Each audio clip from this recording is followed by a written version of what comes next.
Have you ever wondered what makes muscles move? We can see and feel our own muscles, but how do the signals get there?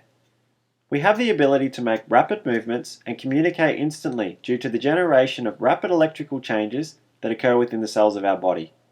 In this short video, I will be discussing the neurophysiology of graded potentials and how they become action potentials. The main neuron components involved in graded potentials are the dendrites and/or the cell bodies, which are known as the input zones and depicted here in blue on the diagrams.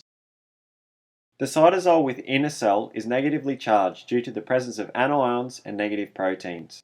The congregation of anions and cations along the cell membrane creates polarity between internal and external environments, creating what is known as a resting membrane potential. This resting membrane potential is regulated by sodium-potassium pumps, gated and leaked channels using chemical and electrical gradients. These channels can be pictured in the diagram above.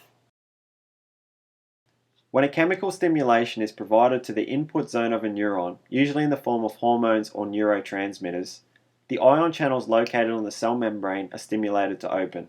This allows ions to rush across the cell membrane, creating a change in ion charge distribution and affecting the resting membrane potential. This is known as a graded potential. The role of graded potentials is to excite or inhibit action potentials. The strength of the signal determines the number of ion channels affected and the flow of ions. The stronger the stimulus, the greater the potential, hence the name graded potential. The effect spread passively, owing to local currents, and dissipates with the distance travelled. In the diagram above, it gives us a visual representation of two different types of graded potentials, hyperpolarizing and depolarizing. If a decrease in polarity occurs, generally caused by potassium rushing into the cell, a brief inhibitory effect is generated and is referred to as a hyperpolarizing graded potential. If chemically gated sodium channels are activated, positively charged sodium ions will then enter the membrane, creating a depolarizing graded potential and moving cell polarity closer to threshold. If the summation of depolarizing graded potentials creates a net voltage high enough to reach threshold at the trigger zone, then an action potential is created. The trigger zone is often the axon hillock, which is the section that connects the cell body to the axon.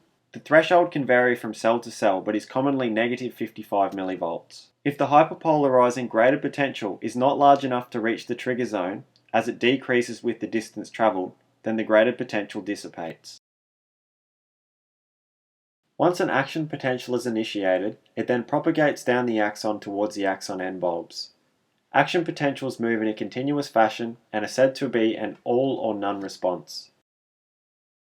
In summary, if the depolarizing graded potential arriving at the trigger zone is strong enough to reach threshold, it stimulates an action potential which in turn propagates down the axon towards the end terminals. If the graded potential is sub-threshold at the trigger zone, no action potential will occur.